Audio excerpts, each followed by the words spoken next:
Mute. Okay, I'm gonna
Hello.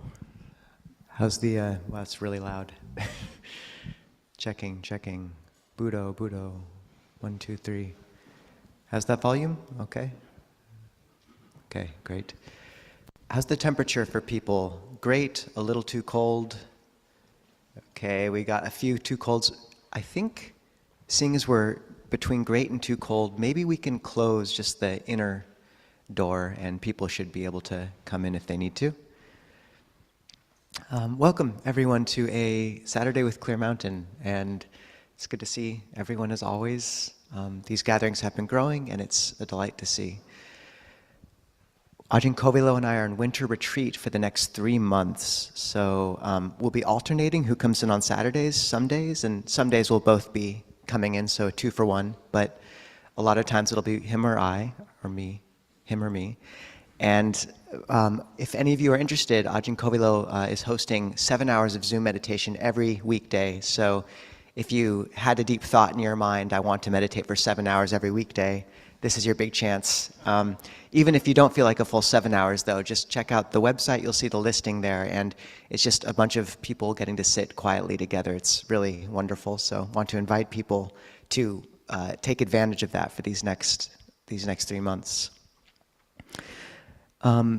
I think we have a few announcements, so let's begin perhaps with Bonnie, and I'll just lead into this, but you can hand her the mic, that's great. There's a concept in music called sympathetic resonance, where you pluck a string and every string that's tuned to the same note around it resonates in tune.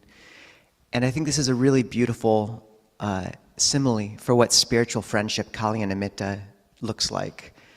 And whereas so many of our relationships in the world are tangled strings, pulling and pushing, and kind of bound in this more violent dynamic, the type of community we're trying to cultivate here is a much more gentle, but I think wholesome and beautiful one, where we want everyone to feel special and no one to feel special. So basically to watch as we come into this community and bring along those old sankharas, those old patterns of clickiness, of cool, of uncool, of in and out, and to really, really try to avoid that. This is a space where you see the kind of hearts that you know in the world would be dismissed or not kind of valued as they deserve, have a chance to grow and brighten. And we've seen that with so many people here. So anyways, we really want to preserve that. And one thing we did notice is we've begun having cards that people sign on the back table for people who've done service for Clear Mountain, but also we'd allowed people to put out birthday cards of their own volition there for others as well. But the perception, I think, is that some people got birthday cards put out for them and others didn't, and some people are in and some people are out, and we do not want that dynamic at all. So for now on, there might be cards there for people who have done specific tasks for Clear Mountain to express gratitude. But in general, for birthday cards or get well cards, you can feel free to bring them and hand them individually to people, but not kind of put them out in that sort of public way because the discrepancy is too kind of visible. What we are hoping to do, though, is once a month have everyone whose birthday it is this coming month and who has something else to celebrate, feel free to come up and maybe even get handed a cupcake. So on that note, Bonnie. Yes, on that wonderfully sweet note, what we're trying to put together is a team of volunteers, perfect for anyone who maybe has less time, but bakers. We're looking for people who want to bake, and it could be cookies, cupcakes, donuts, anything you want to put together once a month, and bring it here, and we will honor we will celebrate the honorees. So if you're so inclined, there's a sign-up sheet, or you can grab me, and once we know how many people are available, we can put together that team, and it'll be on a rotating basis, and you can do it jointly with people, maybe groups of people. So it's just a wonderful opportunity to contribute and do it with fellow practitioners in any way you see fit. So I think it's a wonderful opportunity for inclusion and celebration and just making everybody aware of who else is here. So you can go up and say happy birthday to somebody if you know that their birthday is coming or some other big event. Was I supposed to announce something else? Maybe the potential of donating to St. Mark's. St. Mark's, this is new to me. St. Mark's obviously donates this wonderful space to us every month, and they charge nothing, and they heat it for us, which is incredible.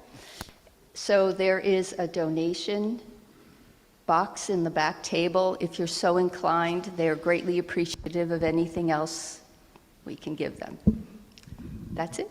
Perfect. And the name of those bakers may be the Dessert Devas. Devas, that's and right. Bake the change you want to be in the world. That's right. Bake the difference. Bake the difference. There you go. I'm going to give this to Devin. She's got an announcement. Good morning, everyone. If I haven't met you yet, my name is Devin.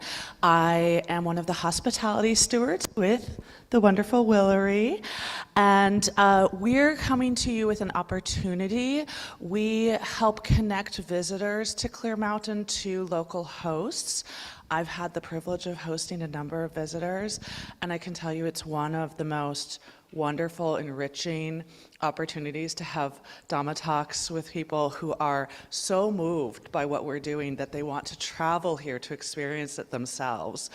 And if you have a little space and you're like, oh, it's not this whole separate, perfectly appointed guest room, it doesn't matter. A sofa is lovely, a pull-out couch, but it's an opportunity to connect with our broader community. And so we have a sign-up sheet in the back if you're interested.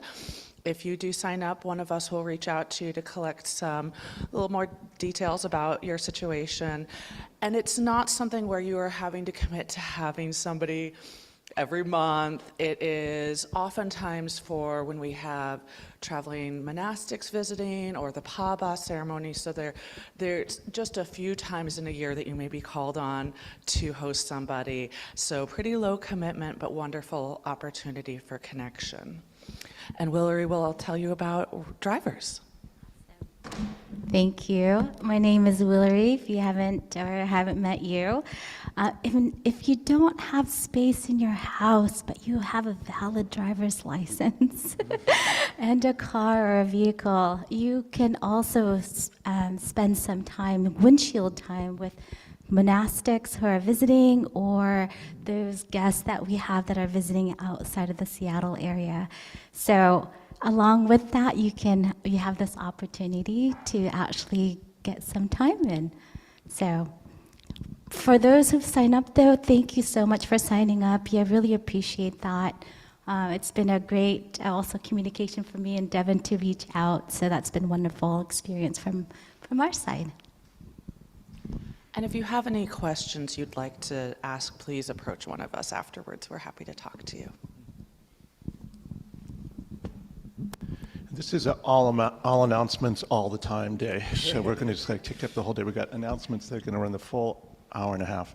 I just want to tell you that the Rob Burbea book group, Seeing That Frees, I have a QR code on the back table for that. That's going to be led by Kate Davies. Okay, how's that?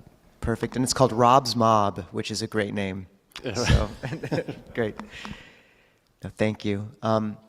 Really, we'd encourage people to sign up for that hospitality role. The Buddha said there's 5 objects of reverence: the Buddha, the Dhamma, the Sangha, heedfulness, and receiving guests. That was the 5th one, receiving guests, which is so beautiful. And to have that be an ethos we hold as a community, that we welcome people. Devin, when she moved into her place, just said, if I'm going to have a room that's set aside for people to come stay in. And if you got a couch, that's enough. We do have people who come. Ariel, if you raise your hand, is visiting from Israel for the week just to be with us. Oh, well, he's in America for other reasons, but we got him in Seattle for this reason. So if you have a few chances to reach out to him after the gathering, just connect with him and maybe invite him over for dinner or something like that.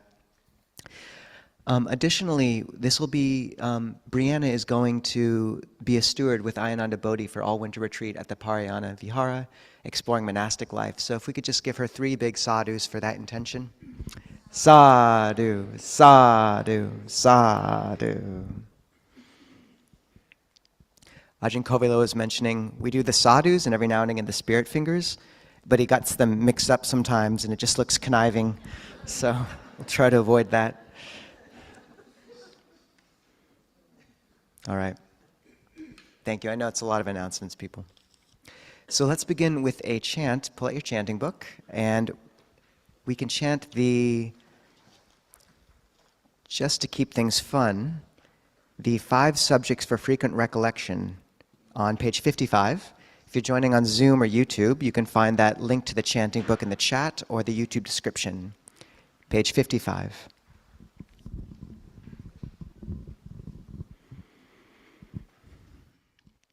Handamayam abinha pachoe kanapatang banamase jara dhammo mi jaranganatito. I am of the nature to age. I have not gone beyond aging. Bayadi dhammo mi bayading anatito. I am of the nature to sicken. I have not gone beyond sickness. Marana dhammo mi maranang anatito. I am of the nature to die. I have not gone beyond dying. Sabehi me pihehi manapehi nana bhavo vina bhavo. All that is mine, beloved and pleasing, will become otherwise, will become separated from me. Kamma sakomi, kamma dayado, kamma yoni, kamma bandhu, kamma patisarano. Yang kammang karisami, kalayanang va papakang va, tasadayado bhavisami. I am the owner of my karma, heir to my karma, born of my karma, related to my karma, abide supported by my karma. Whatever karma I shall do, for good or for ill, of that I will be the heir.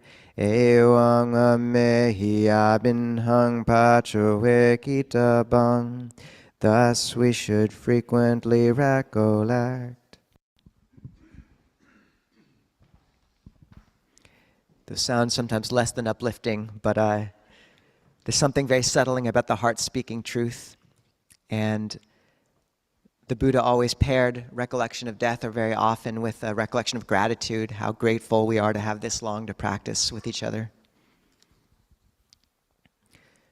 So we'll meditate together for about 20 or 25 minutes.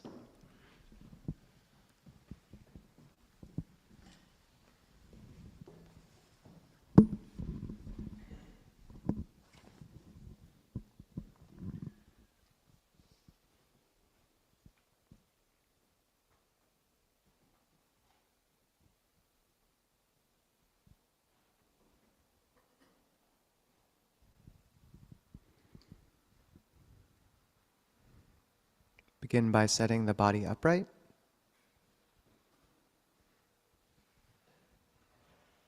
Imagining a string running up your spine, straight up into the sky.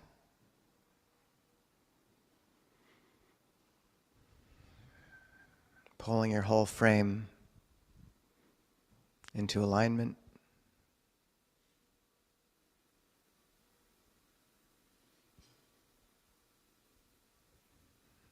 You can move awareness slowly up the vertebrae, one at a time, as if you're stringing pearls on that string.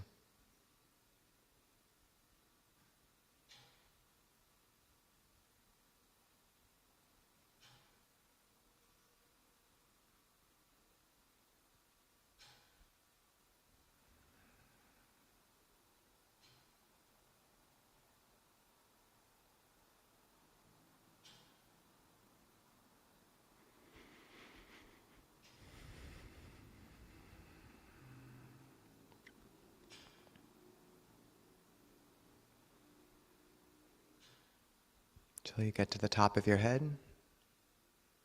Draw it up, push it up against the sky.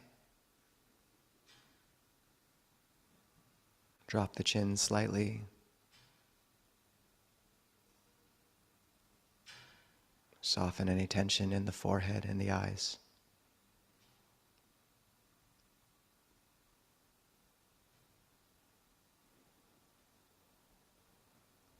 The jaw.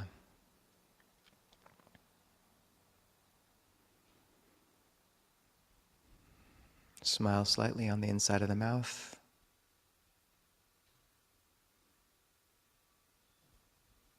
Soften any tension in the belly and allow breathing to deepen and slow.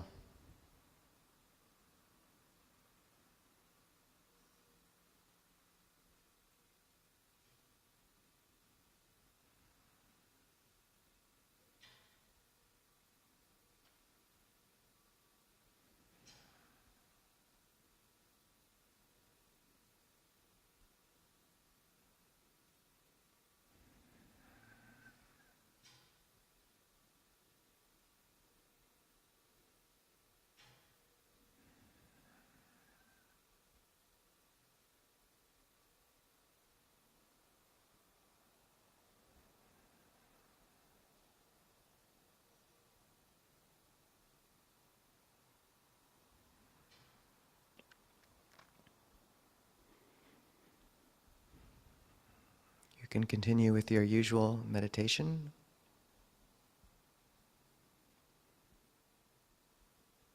Or for those who want, you can follow in this gently guided loving kindness metta meditation.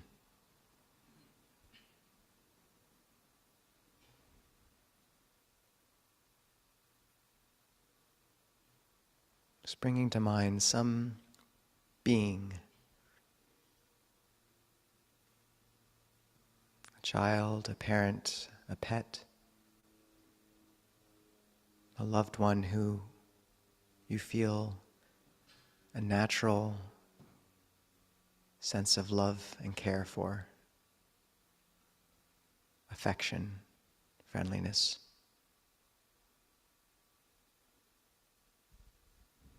Just wish, may they be well.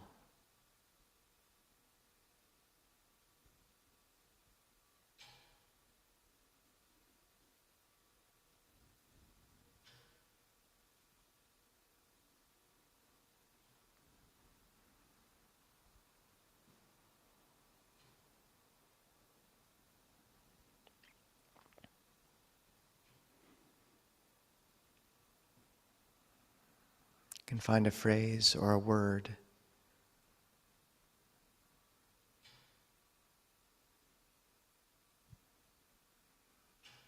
that brings up loving kindness towards them,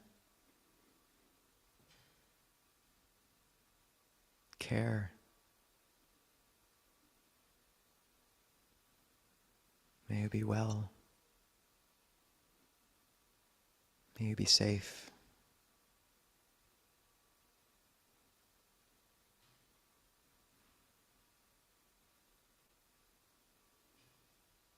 Whatever kindles that warmth of metta in the heart, that's the key metric.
One skillful means is, instead of imagining sending metta to them, you can imagine shrinking them and actually bringing them into your heart space, surrounding them with warmth. Sometimes this lets you avoid diluting the field of metta. Bring that person in as if you would invite them into a warm cabin out of the storm.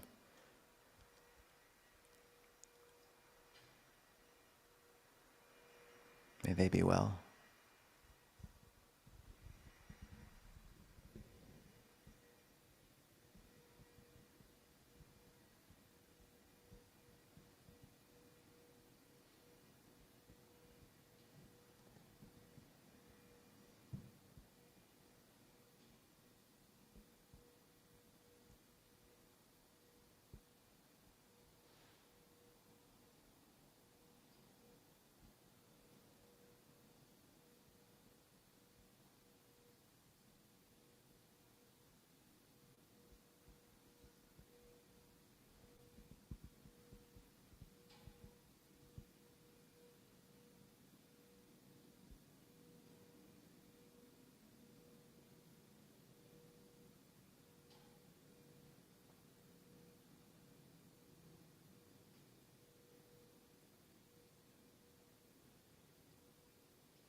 And as that warmth in the heart kindles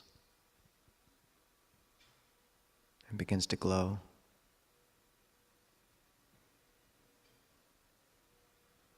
you can let go of the image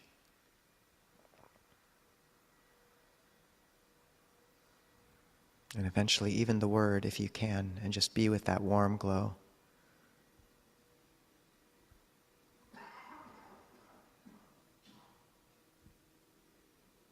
As if you're sitting by a fireside.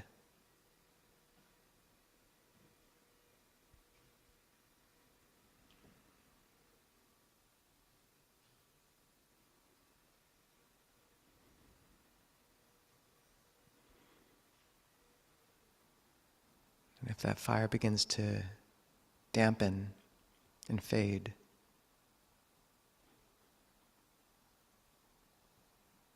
you can rekindle it by thinking of a different being, a different person.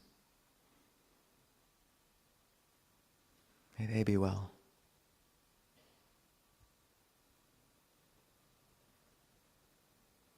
You can imagine them when they're 5 years old and holding their hand.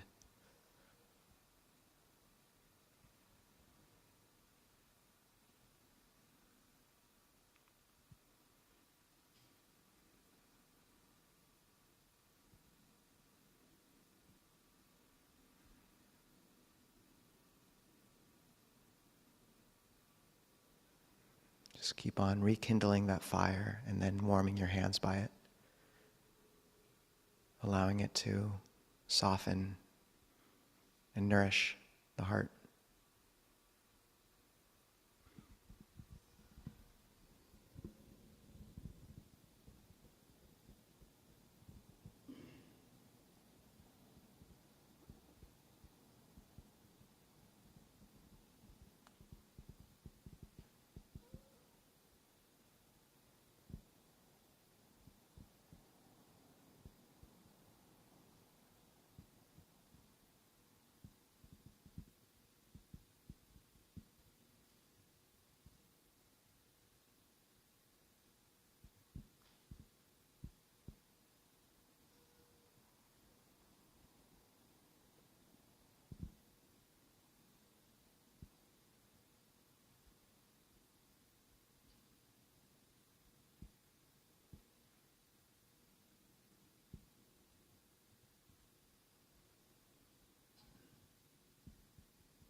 Take a moment to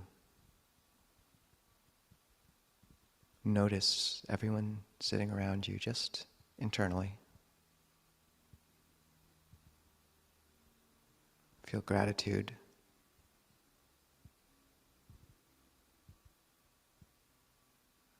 See if you can extend the field of metta to them. These beautiful people with their own sufferings, hopes, burdens, and desire to cleanse the heart.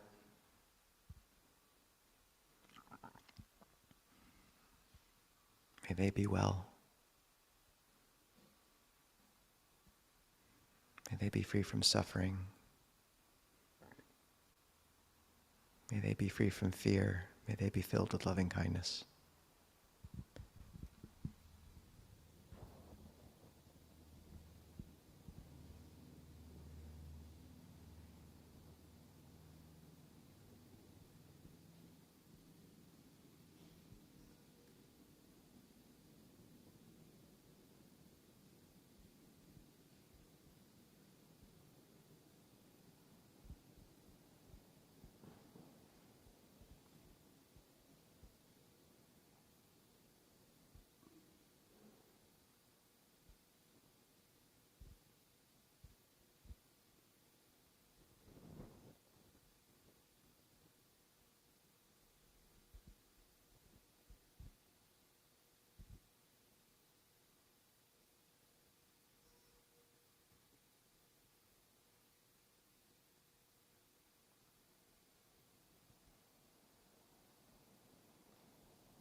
And then see if you can extend that goodwill out in all directions,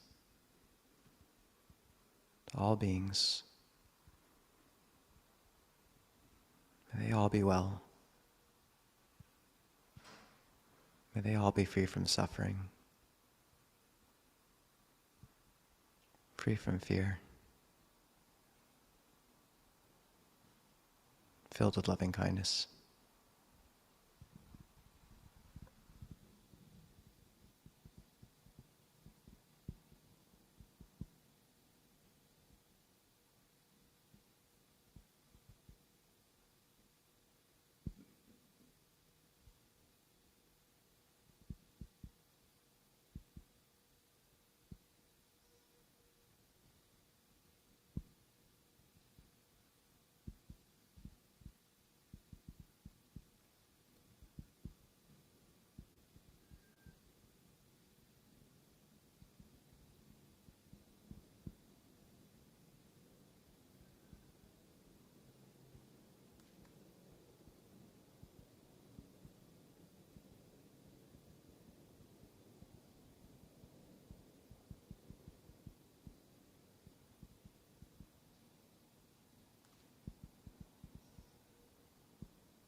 And bring all that brightness and warmth, that whole field of metta, all beings. Gently bring it down, condense it down into a pearl that you can imagine placing into the heart.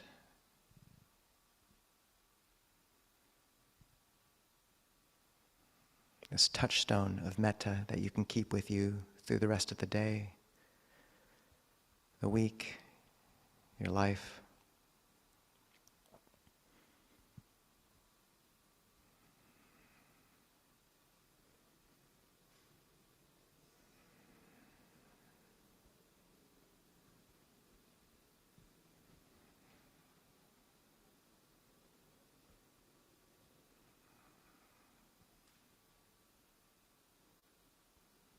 Just a clear, clean,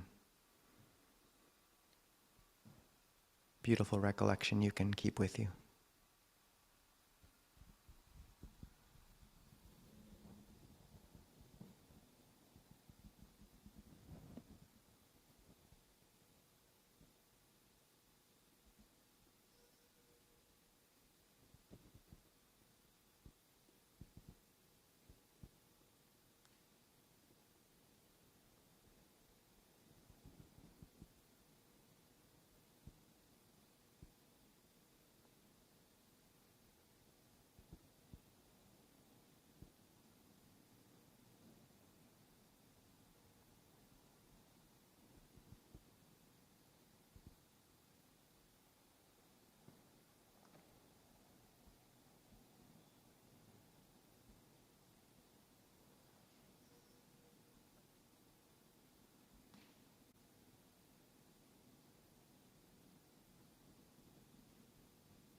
Anyone who want to join the request for Dhamma talks, you can see in the chanting book page 124. 124. Before we do the request for the Dhamma talks, let's us bow together 3 times. Ready? Bow.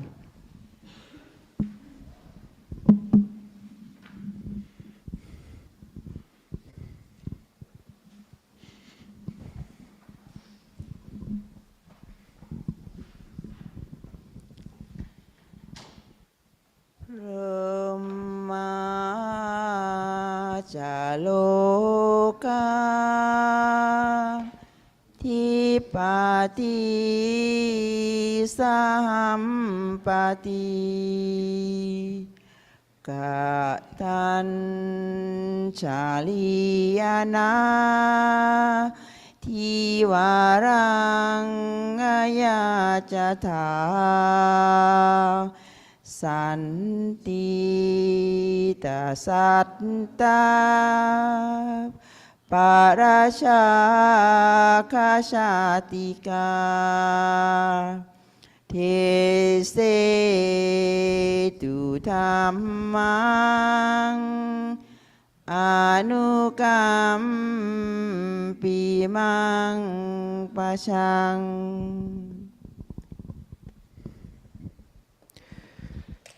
Namo tassa bhagavato arahato samma sambuddhassa. Namo tassa bhagavato arahato samma sambuddhassa. Namo tassa bhagavato arahato samma sambuddhassa.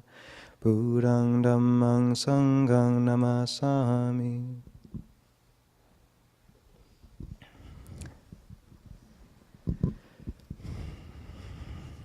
So for those who are new, we do have a lot of ritual in this tradition, but it's best to frame it and think of it as a technology of the heart. There's a Jungian substrate to the psyche that speaks in the language of embodiment, story, and ritual, and we leverage those to orient the heart.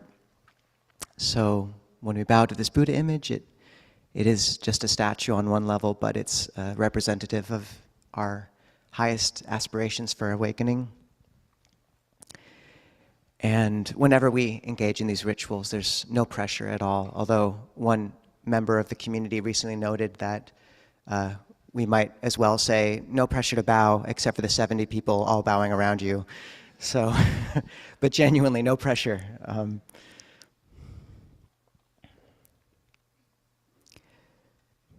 We put out a list of New Year's adhitanas for people, determinations, ways we can orient our practice this coming year, each of us, and had them dedicated to Ayananda Bodhi and Ajahn Sona this year.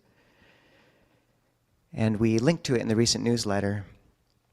And reading through it, these beautiful aspirations, may I align my life with the Dhamma as much as I can. May I do 28 prostrations every morning. May I receive each moment as a gift. And then at the very end, number 50, was whenever I put a hard candy in my mouth, may I suck it until it's all the way gone instead of biting it and eating it right away. And I thought of all the adhitanas on this list, that might be one of the hardest to actually. And it speaks to this beautiful dichotomy in Buddhism. I think any rich spiritual paradigm is wound with paradox. And the Buddha articulated this paradox of practice better than, it's the Buddha. So he articulated it by speaking of two levels of right view, samaditi. And what is transcendent right view? This is dukkha, this is the cause of dukkha, this is the cessation of dukkha, this is the path to the cessation of dukkha, of stress, of suffering. The Four Noble Truths, transcendent view and frame we apply to every moment to allow us to orient towards and comprehend that splinter of entropy which most of us spend our entire lives running from, dukkha.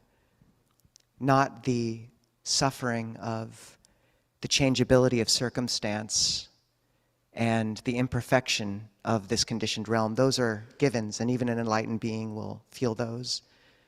But the second arrow that we shoot ourselves with, the second layer of dukkha, the becoming drunk on greed, on hatred, the buying into this conditioned realm as a source of happiness, the feeding off of those around us, this is what we let go of. And the practice can be seen as a spiral staircase moving up towards transcendence in ever-widening spirals and down into humility. Deeper and deeper we understand what dukkha means, and we stop tying our hearts to the world such that they break when the world breaks. We move from the energy of feeding off of the world like fire bound to fuel. This is an analogy the Buddha used often, to the energy of light and blessing. Because it is impossible to love something at the same moment that you're feeding off of it. And this does not mean we retreat into a cold blankness. It does not even necessarily mean we ordain. It just means we recognize that we can move through the world as a gift and lightly. We can stop expecting so much from human life. We expect so much from it. But spouses change, kids go wild, parents are imperfect, and we can only expect so much. But if it's used as a path of practice, it becomes utterly blessed. This is how we bless a life. There's the wonderful Rabindranath Tagore quote, "I dreamt that life was a joy. I woke and found that life was a duty. I acted, and behold, duty was a joy." And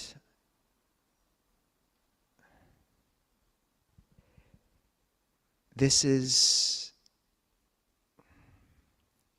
how we apply the Four Noble Truths, is seeing that we can let go of our feeding off of others and move towards an energy of blessing.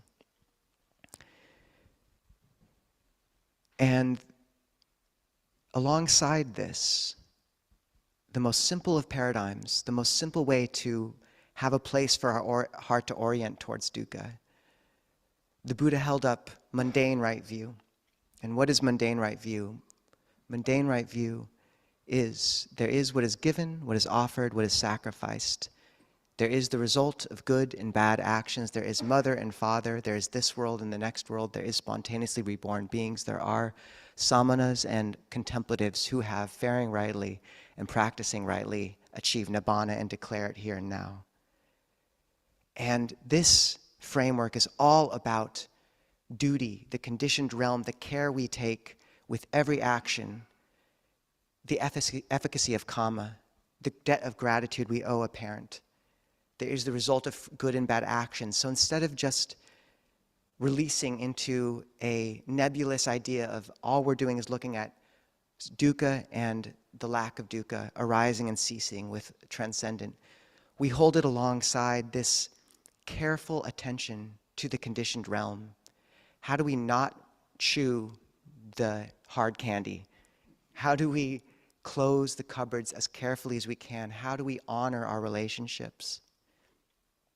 There's another great quote about duty, actually, I'd forgotten, similar. C.S. Lewis said, "If you search for truth, you may find comfort in the end. But if you search just for comfort, you will only get wishful thinking and soft suds in the present and despair in the end." I really like that one. But it's like depth perception, is we hold these two views in mind at the same time, and somehow this allows our life to have depth, and somehow they work together, this paradox where the more refined a citta, a heart, becomes, the smallest deviations from what is true path become apparent and viscerally apparent. After time of practice, right and wrong become less relevant, but the metrics of beautiful and unbeautiful become extremely relevant, trivial and non-trivial. We feel it when we've exaggerated in our speech, when we've had that slight harshness. And this can make us feel sometimes like practice isn't progressing. I keep slipping up. But then we realize that this spiral staircase up, it's a gradual skimming off the surface. The Buddha compared it to refining gold.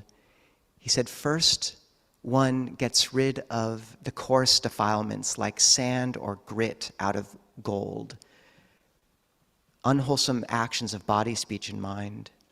Then one lets go of the subtle defilements, unwholesome intentions, the intentions for sensuality, for ill will, for harmfulness. And finally, just as the goldsmith would blow off the fine dust, even so, a practitioner intent on heightened mind cleanses their mind of the subtlest defilements, thoughts of one's homeland, thoughts of one's family, thoughts of not wanting to be despised. And the word there for homeland, actually, I'm translating, or family, is vana, or color. So think of your tribe, red, blue, Democrat, Republican, whatever you want, but refining even those. And it's a gift because you find that if we were forced to confront our whole defilement, that whole constellation all at once, it would be too much. And so the Dhamma gives us a chance to refine time and again. We circle back to these same patterns, and what you don't see often is they are getting softer. They are getting more gentle. And the clockwork of suffering still turns in us, but it's surrounded by such space. We begin to notice that though we usually track our lives on an XY axis of ascent and descent, improvement and, disprovement? Okay, yeah, Dharma talk. We begin to move through a Z-axis of a whole different strata of being, and things shift radically, but much more in a different way than we'd expect. The life can look the same on the surface. Those duties you're doing, that first noble truth, your duties to your partner, your spouse, your job, your family, they can look the same.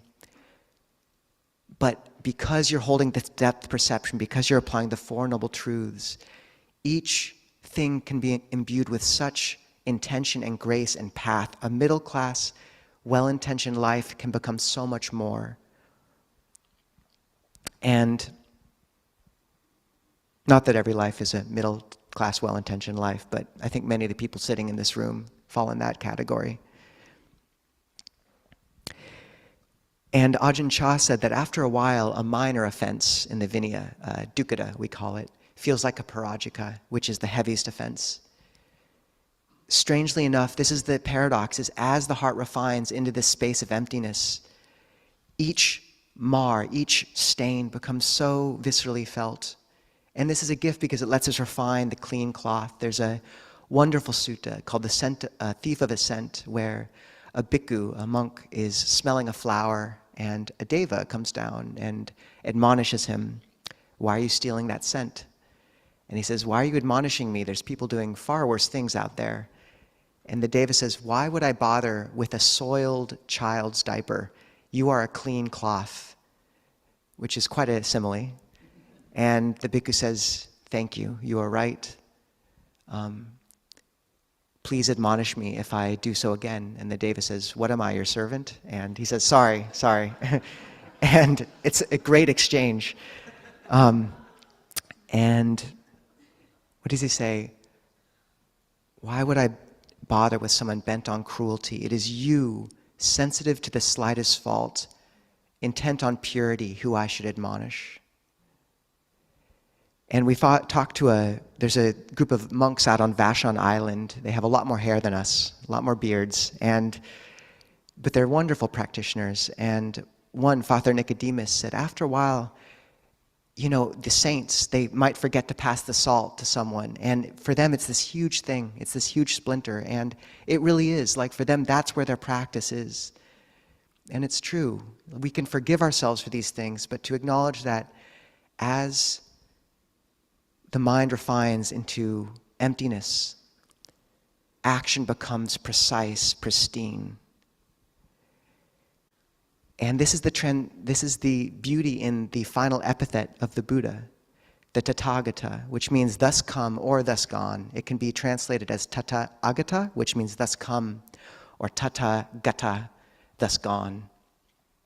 So one gone to thusness or come to thusness. And in his epithet, we also speak about the Buddha perfect in conduct and understanding.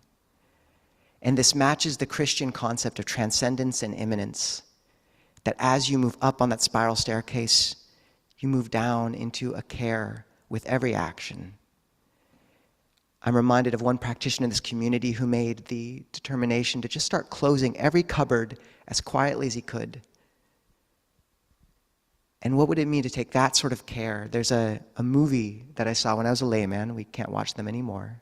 But there's this disciple who's challenged by his samurai master. I did watch samurai movies, at least this one. And the samurai master says, "Let us have a practice duel." And the student says, I'm saving my energy for the important battles. And the master says, there are no unimportant or important battles. All actions are equally important. What would it mean to really hold that, to know that every action can be imbued with this depth perception of transcendent and mundane?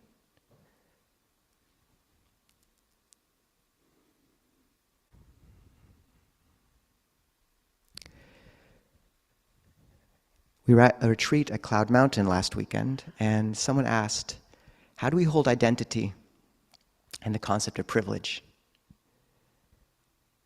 And this is definitely a hot topic, and I want to take care with speaking about it. But it is worth speaking to, with the caveat that I have an unbelievable amount of privilege as a white male. But the idea, first, that the worst excesses of, we talk about, the worst excesses of the kind of divisions perforating society right now, I think much of it can be laid at the feet of the fact that so many now, the spiritual canopy we had has been left in tatters. And for so many, without that, where do we steer the heart? And ideologies are crippled religions. They limp along and give a sense of cohesion and purpose, but they lack the richness of a true spiritual path. And this is the beauty of these teachings, the Buddhist teachings, is they inoculate against the worst excesses of that division, because you give people a foundation that is true and palatable for the modern heart and powerful. And we ground in that, and then we can approach these conversations with wisdom. And similarly, in overlaying that question onto this idea of transcendent and mundane right view, that which is beyond the conditioned realm and that which pays utter and careful attention to it, we can acknowledge and understand both perspectives here. The fact that we live in a conditioned realm and there are echoes of old patterns, institutional violence, there's privilege and lack of privilege, there are things to be remedied in the world and given careful and caring energy to. And this is utterly and very important, we acknowledging this. And there is that which is beyond. There is a place in society also for shared humanity and really leaning into and speaking to that. And if these two paradigms are held in the correct positioning, where shared humanity is at the apex, and then that view and those decisions are informed and carefully touched by this consideration of the conditioned realm of identity, of all the conditions which we come into life with, then we can hold this beautifully. And to acknowledge that these, this is, I think, one place that the Buddhist world and the emerging Buddhist culture really can learn a great deal from the Christians in the sense of service and giving. Addressing those ills that we do see in the world. Ajahn Kovilo and I are part of the Buddhist Global Relief Council with Bhikkhu Bodhi. We have people starting various groups in the wider Clear Mountain community dedicated towards accommodating and welcoming a wide variety of people, and these are just utterly essential. And I think it's beautiful also to bring to bear the Buddha's teachings that really allow us to bridge all gaps. And there's one amazing sutta called the Dukkha Sutta and the Sukkha Sutta, where he says, when you see someone fallen on misfortune, struggling, you should think, even I, in the course of this long, long wandering on, have experienced just this sort of thing. And when you see someone come on good conditions, happy, blessed, you should think, even I, in the course of this long, long wandering on, have experienced just this sort of thing. And this massive equalization where in this idea of samsaric rebirth, and even if you do not believe in multiple lives, which is just fine, this idea that we've all touched these patterns, we all have these things in us, where in the Buddhist conception, we've all been each other's mothers and sisters and brothers and sons and family and enemies and friends, and how if you touch that truth correctly, what comes is not a coldness or stepping back, but a sense first of just a widening of gaze to hold the whole world in it. People ask about ordaining and how we could give up love, but we've never given up love. Look at this. We're surrounded by love. What this allows you to do, though, is stop your attention from being eclipsed on a certain being, say a loved one or something, and expand out. And similarly, when you see all beings, as in Thailand, they're referred to people who come to the monastery as brothers and sisters in birth, aging, and death. There's a beauty of that, in that, a hearteningness. And honestly, often with those we're closest to, these are the people, strangely enough, it's hardest to kindle that sense of true, liberative love. And often the correct motion of the heart towards a parent or a child is actually stepping back. This is how I often can initiate metta towards people closest to me, is instead of thinking of someone as your parent, can they be a friend for a second, with their own decisions to make and their own mistakes to make and their own views to find out? Can you give them the gift of their own agency and freedom? And metta is like a string between you and them. If you're too close, it goes slack and there's no note. But if you pull back just a little, it becomes taut and the note is pure and resonant. So often this motion of pulling back into transcendent right view, of seeing beyond all those conditions, is exactly the motion that needs to be moved towards. And the Tibetan view that all beings are your mothers, and what could be more beautiful? And to know when we can let go of those relationships, in the sense of attaching to them for a moment. Someone asked recently, Mechi Panyasiri, I get angry at my husband a lot. And Mechi Panyasiri said, look, can you just think of him as your friend? You're two human beings living together. You're both going to mess up. You need to talk to each other. And just the sense of a load off in that moment. We also know of a man who, when his son graduated high school, he said, I'm retiring from being your father now. Like, I want to continue to be in your life however you see me, as however you want me in your life, but I don't want you to feel obligated and bound by those same dynamics always. Tell me how you want me to be in your life. And you can sense the sense of release and spaciousness in those motions of heart. It lets the self untangle. It lets us move towards a wider vision, and that's where love manifests, in that space. You open the palm and it fills with sunlight.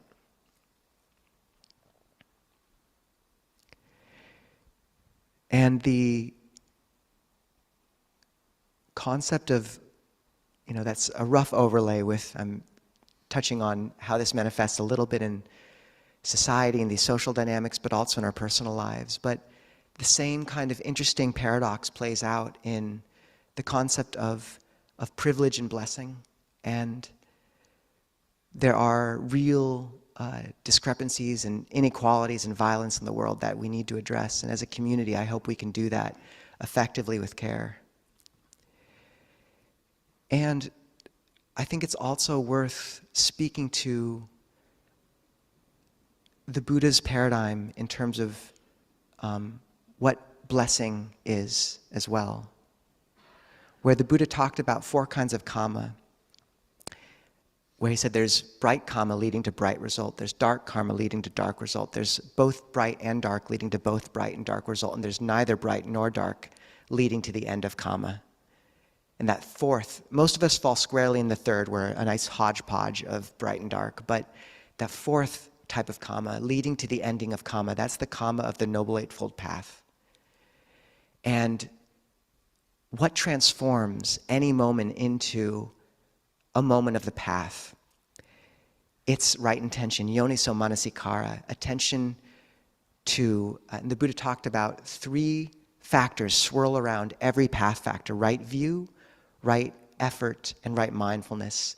And if every action is circumscribed by those 3, if we come to every action with looking to how can I move towards breadth of heart, how can I let go of suffering, how can I do my duty, balancing right, transcendent and mundane right view. This is the amazing thing, is every moment of past karma can be transmuted into karma of the path. Every moment. There's a wonderful quote by Longpo Liam where he says, "There are no obstacles in practice, only worthy adversaries." And the idea that each action can become, every moment can become the path. And that this is true blessing. Because some of the greatest masters have, you read their biographies and you realize it's the challenges they've come to that have let them transcend self and selfishness.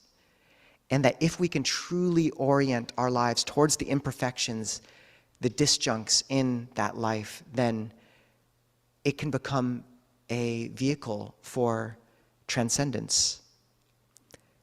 And I've never seen a limit to how deep that paradigm can go, that as deeply as we're able to turn towards the First Noble Truth, to comprehend and let go of its cause of craving, that as deep as we go into that, that's how deeply we can let go into transcendence. And this is the spiral staircase up and down. And as to this blessing, and it's interesting to speak about in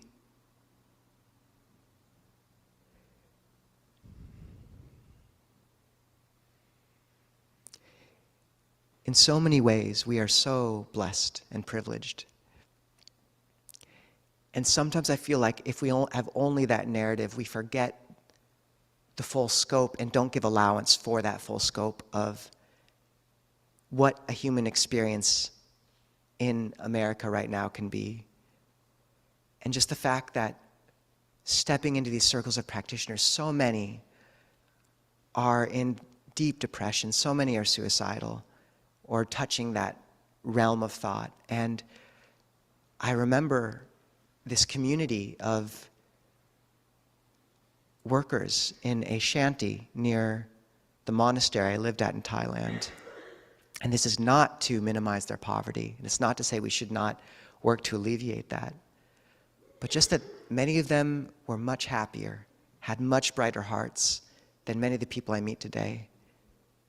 And just to complicate this view a little bit, to say that the privilege of the path, having come into contact with these lucid and beautiful teachings, we have such resources that are so rare, and to really take note of that and to understand it as a route towards forgiveness. We often fault those around us for not living up to the standards we've placed on them, but can we understand that if we, with all these resources, these teachings, this practice, have such trouble living up to our own standards, can we not forgive others who do not have those resources?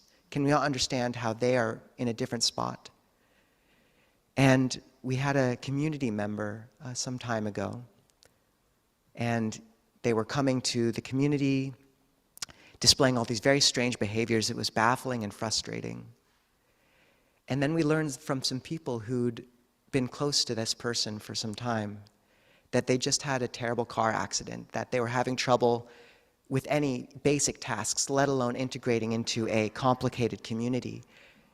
And just the sense of perception shifting immediately from exasperation, frustration, to just compassion. Oh, of course. And it's not that we're, I'm not sure I'm pulling this one off, but I'm not comparing people who haven't had access to Buddhist teachings to, people who've suffered deep trauma in this way, but just that the shift in perspective from an implied avarice and ignorance to understanding truly we all want to be happy, and everything we do that is not aligned with that is just from avijja, from not knowing. And there's a route to compassion. And the privilege and blessing we have in these teachings. The Buddha said there are 8 unfortunate circumstances in the world. 1, a blessed one, a Tathagata, has arisen and taught the Dhamma, but one is reborn in a hell realm and so does not hear the Dhamma. This is the first unfortunate circumstance.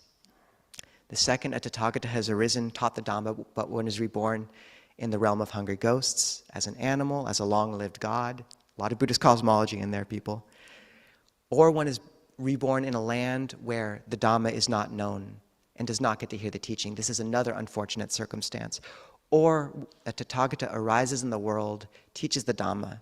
One is reborn in a country where that teaching is taught, but one holds wrong view and so does not listen. Or one is not prepared to hear the teaching, not capable of hearing the teaching and so does not listen. These are the 8 unfortunate circumstances.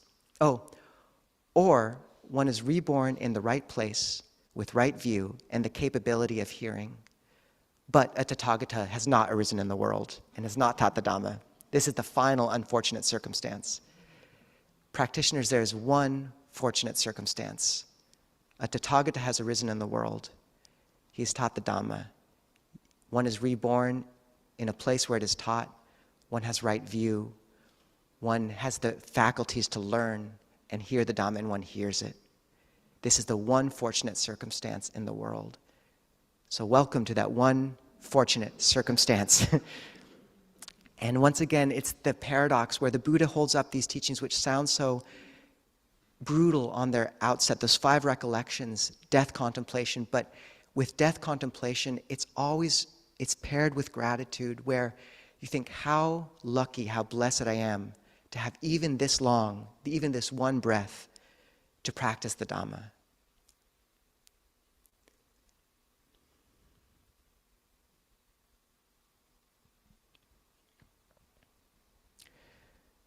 So I admit to feeling a slight trepidation. I tried to touch on kind of the personal way this mundane and transcendent touch into our personal lives, and also made motions towards a much more fraught discussion and complicated one around how we move in identity and beyond identity and hold those two ways of looking at the world. And I am sure I did not do it perfectly, but to put another caveat or just reaffirm that a feature of a community that's practicing well, that's looking towards transcending selfish desire, selfish identity, is a deep, profound, and heartfelt attunement to the careful conditions of this realm. And Ajahn Buddhadasa said, Dhamma is duty. And how we will know if this community is practicing right is if we can both hold the truth of a shared humanity and a shared apex of spirit, while also paying careful attention and holding carefully the conditions which we all come here with, the different personalities, the different pasts, the different histories, the different identities, making room for them, welcoming them, and noticing whenever the heart strays from that. This can be a space where all are welcome and cared for and honored. And we want to make room for that and steer towards it. So for everything said here, which might have been slightly unskillful, I'm sorry. But if there was something useful, then please take it. And good luck, everyone. หันธรรมยังธรรมคาถาสาธุการันทดามาเซ สาธุ สาธุ สาธุ อนุโมทามิ Okay, so we have time for questions and comments. How to do, people? Insensitive, okay? Thumbs up, all right. You suppose not getting canceled today, maybe? I really, it's a gentle discussion of motion towards, but really acknowledging I come from a very privileged place in this discussion, absolutely. And wanting to hold space. We've had many people in the wider community kind of making space for different kind of elements of this community and society recently, and that's something I so appreciate and value and think we need to cultivate more. So very happy about that. So if you have a question, you can raise your hand and we'll run the mic over to you. Jen. So I hear right view, I hear right, I hear wrong, I hear good Dhamma or karma, comma, dark comma. But I push against that because of what I see as more true is that z-axis, or that letting go of the dark and light comma. And so with these notions of duty for right or good, it gets too strong. And then there's the judgment that comes in. And if I let go, the more I let go, the more right, there we go, the more true it feels. No, it's a great point. And translation of all these teachings is very fraught into a Judeo-Christian context that's touched us all in many good ways. I profound gratitude for many of the spiritual threads that have been given to us. But the Pali word sama, samaditi, sama sankapo, that we translate as right, it's a word that's also resonant with the concepts of harmony, with balance, and sometimes those are much more resonant ways of speaking about it. So I agree, and sometimes translating it as harmonious makes sense to me, but it's not totally perfect with the Pali also, so I feel sometimes a little bit worried about it. But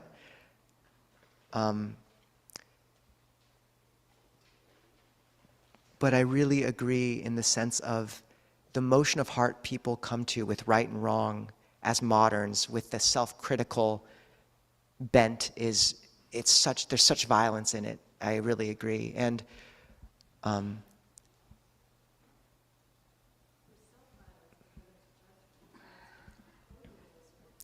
yes. One interesting thing is when the Buddha's talking about how you evaluate a teacher, he said you should see if they're restrained and virtuous through fear or not through fear. And one of the ways you see they're restrained through fear is if they disparage others and exalt themselves. And for me, it's an interesting thing because at first, swimming against the stream and coming into the contact with these teachings, it's like the heart's pendulumed. And there's a lot of selfing that just happens. Like you're trying to alter this whole trajectory. And I see as often part of that motion is pushing back against others, and not in a good way. It just happens. And I think one can expect that motion of the heart and exactly be very cautious of it because it's not a correct motion of the heart. The Buddha always talks, whenever he talks about cultivating right morality in oneself, he says one should not exalt oneself and disparage others for that. So always there's this, it's like a J stroke on a canoe. You paddle, but then you always keep the paddle in a little longer, evening it out. And like that for me is the Buddha's addendum every time. Remember this tendency to push and pull yourself. And no, you're totally right to point that out. And I'd say we can all expect that. We're imperfect beings, most of us. And part of meditation is seeing that ugliness and that mar every time and just letting go of it more and more until. And one beautiful thing of having spiritual community is you have to crystallize the self less to keep the path, which means you have to push against others conceptually less. You're held by the community, so it lets you let go of that push and pull, which is good. So thank you for pointing that out, Jen. Let's do online, although we can't see you, but please, first person online. Marilyn or Mary? Marilyn. Marilyn. Thank you, Ajahn. I wanted to thank you for starting off chanting the 5 subjects for frequent recollection. We've done that in our meditation group in Canmore for years. It was always the first chant we chanted, and then we would choose a different one. But I had a really bad accident. I was actually at Birkin and I fell and had a concussion. And I haven't recovered to where I was before.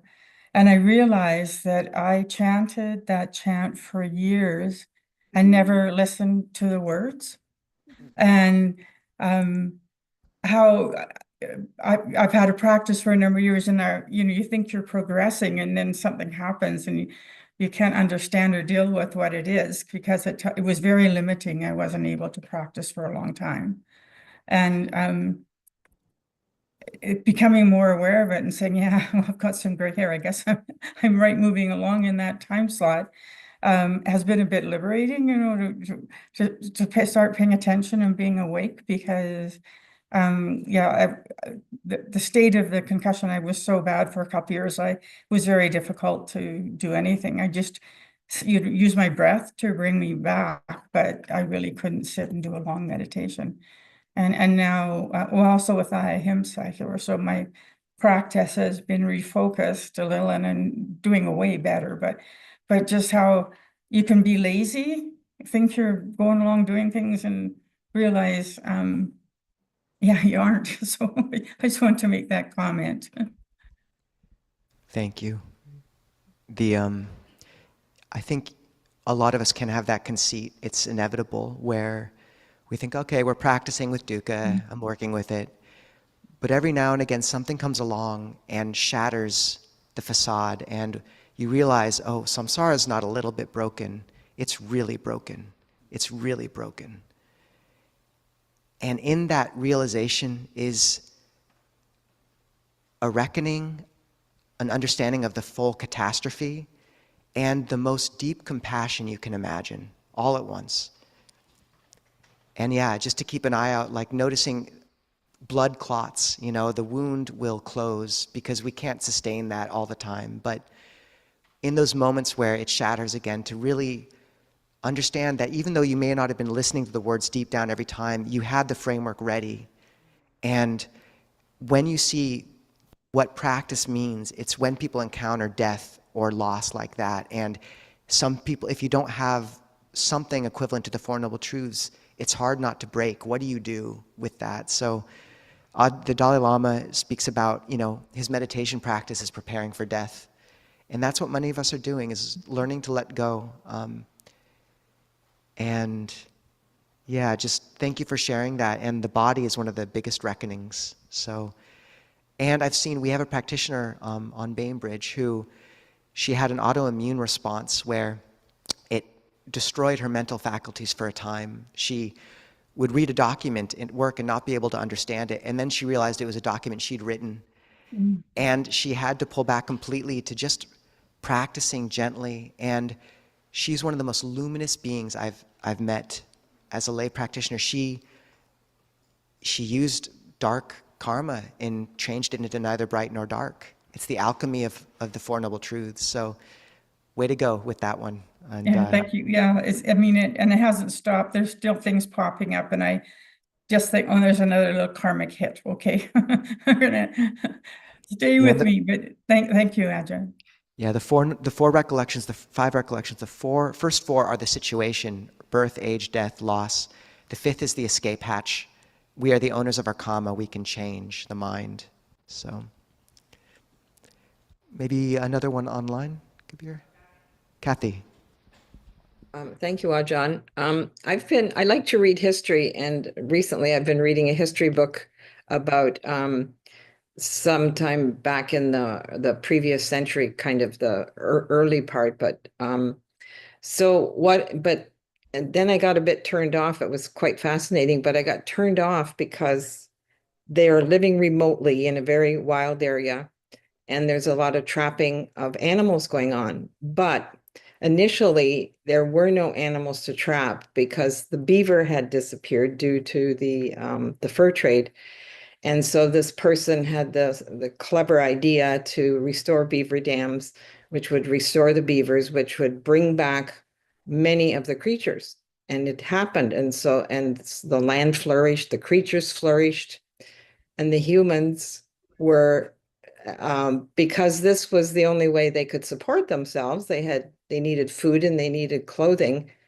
So they were killing these animals for that purpose. So I find, I'm not quite sure how, so then I think of the karmic cost of that, but then this was how they lived. Like they lived where there was no store. I mean, they did have a store to go to, a post where they could sell their stuff, but they couldn't go to the grocery store and buy their food and their clothing. So this is how our countries were developed initially by people that did this. So now when I read history, I have this in my mind, so I'm just not sure how to quite hold it.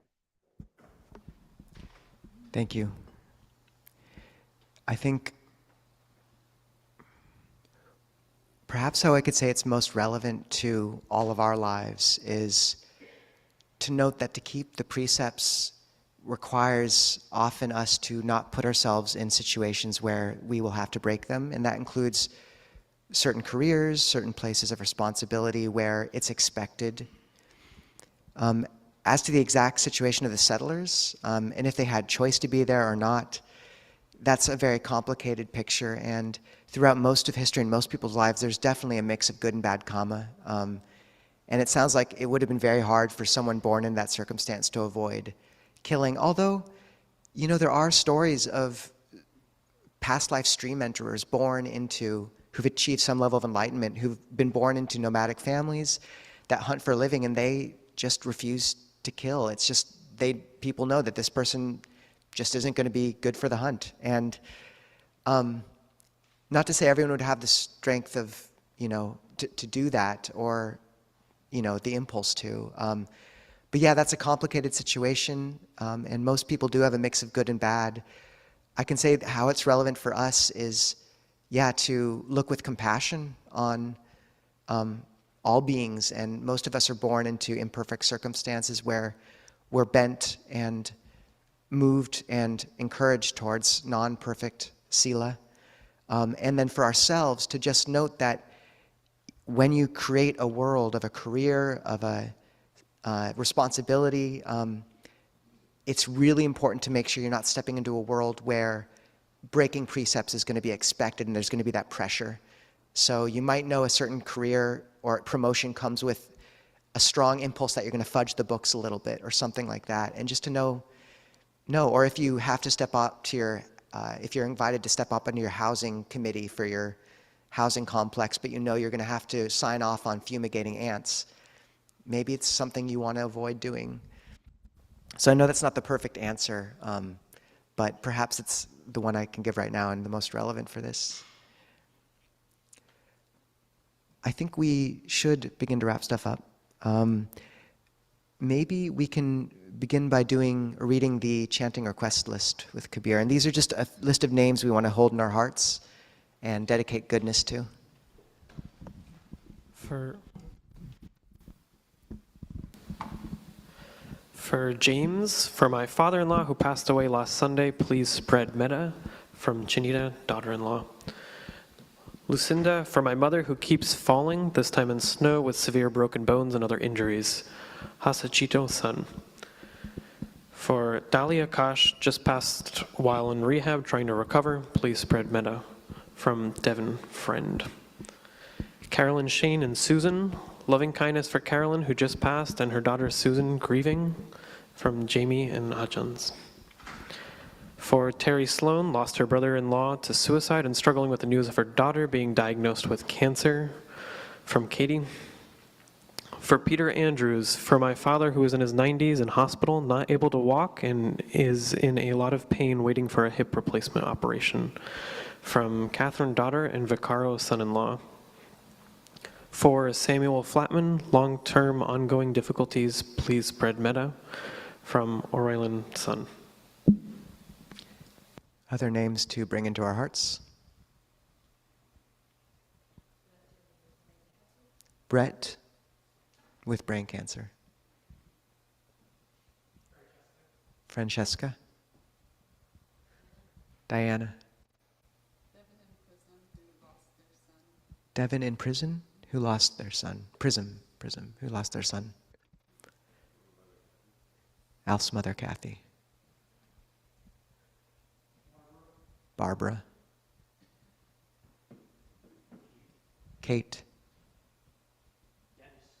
Dennis.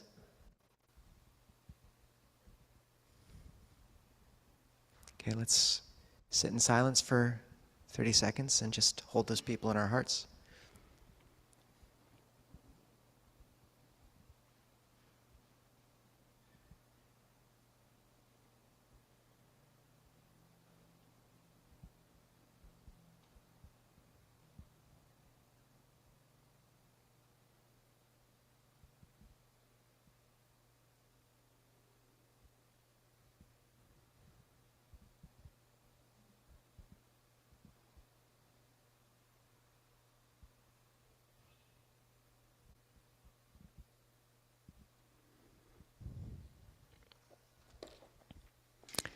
Okay, people can turn to page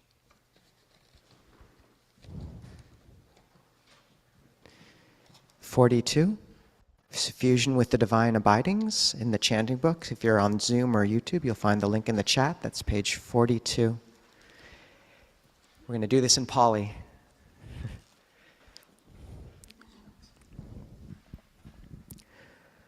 Antamayam chapturapamanya upasanam karoma se metta sahagatena cetasa ekang disang paritoa viharati tata dutiyang tata tatiyang tata chatutang iti udamado tiriyang sabari sabadataya saba vantang lokang metta sahagatena cetasa vipulena mahagatena apamanena verena abhaya pajena paritoa viharati karuna sahagatena cetasa ekang disang paritoa viharati tata ditiyang tata tatiyang tata chatutang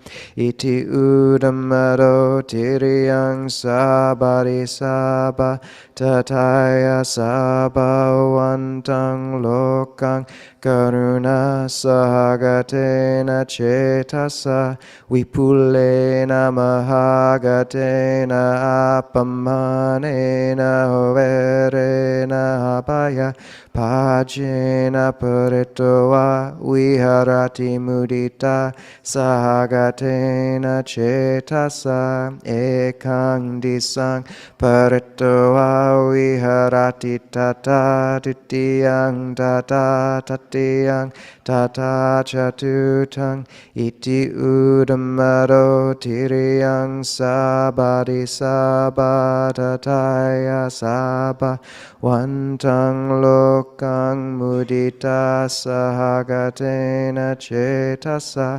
vipulena mahagatena apamanena verena abhaya pajena paritoa viharati ti. All right, great. Good work, people. Pali takes a while. We'll get there. So if we can, usually what we do at the end is for those who are feeling bold and have been here 3 times or less, if you feel like inclined, just feel free to raise your hand and stand and say your name and how you heard about us, just so we can know you.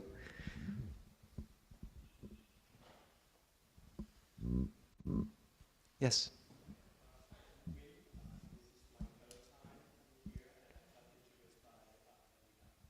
Welcome, Wayne.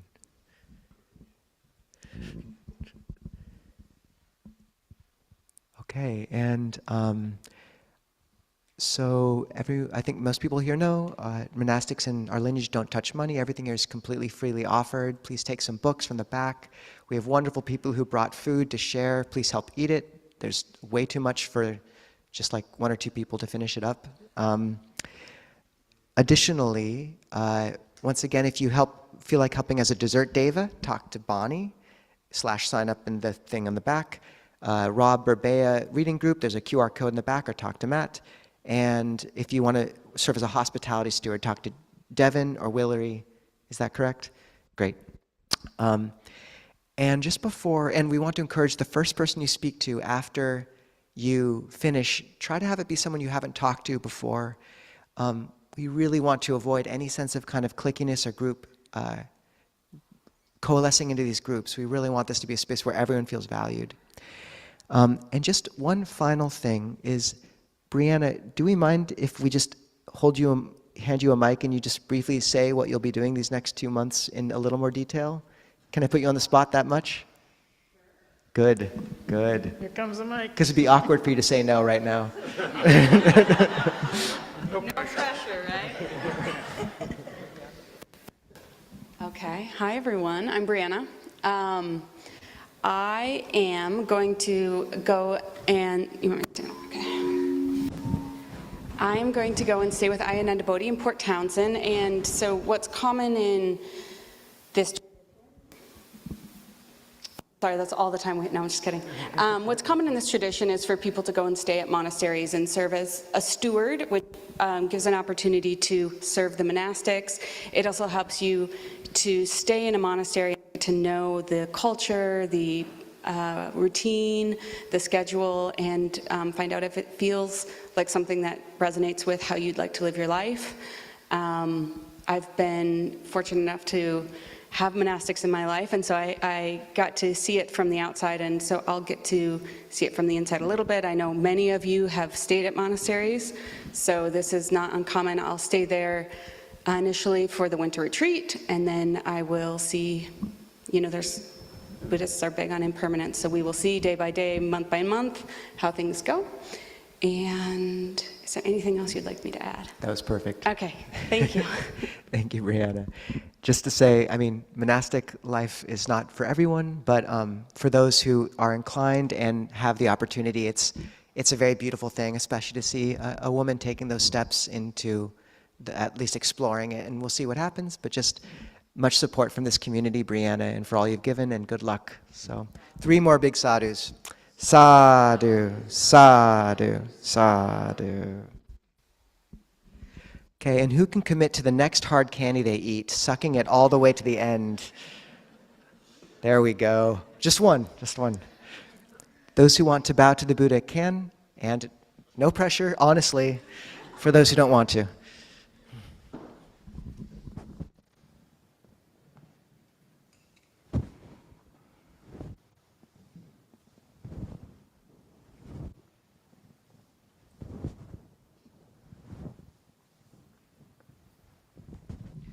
We also just had a newsletter come out with all the coming offerings for the year. If you didn't receive that, do consider signing up for the newsletter so you'll hear about upcoming things.